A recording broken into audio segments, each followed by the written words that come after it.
And so there are 4 areas in which that I've been working on in regard to affordable housing.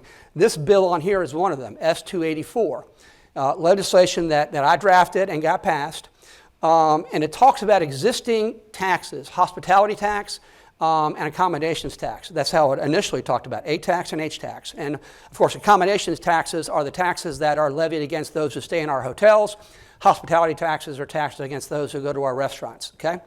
And the way that it works now is a 2% statewide A tax or taxes collected and then remitted back down to the local government where it originated. And then localities can impose up to a 3% accommodations tax as well. The challenge is the existing statute in regard to A tax, accommodations taxes, or H tax, hospitality taxes, limits what that money can be spent on to tourism-related things. Okay, it's a list. It's a very specific list.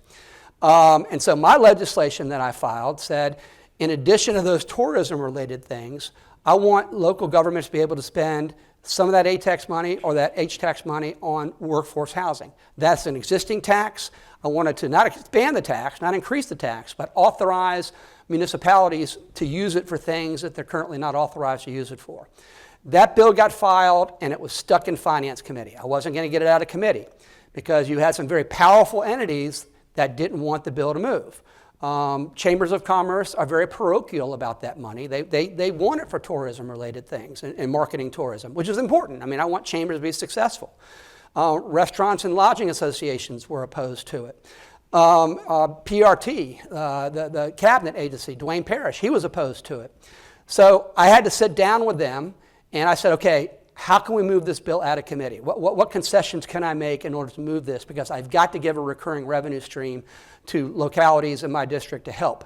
And so what we ultimately ended up with was taking out the A tax or the H tax entirely, leaving that alone, focusing just on the accommodations tax, which is the tax on heads and beds, and then limiting it to 15% of the A tax every year can be utilized by local government for workforce housing purposes. So we capped it. It was unlimited in initial filing. I capped it at 15%.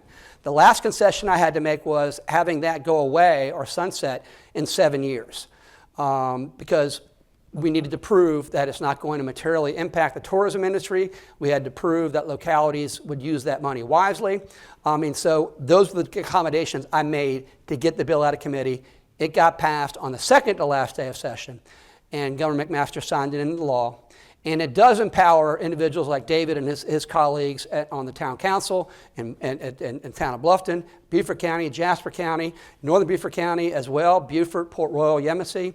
It gives them a recurring revenue stream that they can then use to facilitate the development of workforce housing. And I think that's extraordinarily important because there's already a lot of pressure on general fund revenues that are already in there and constituencies that rely upon that money.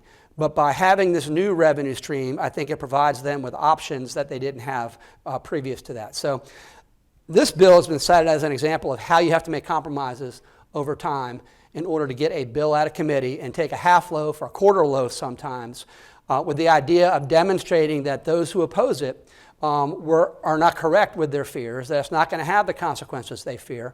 And in 7 years, if I'm still around up there, I'm going to push to renew it.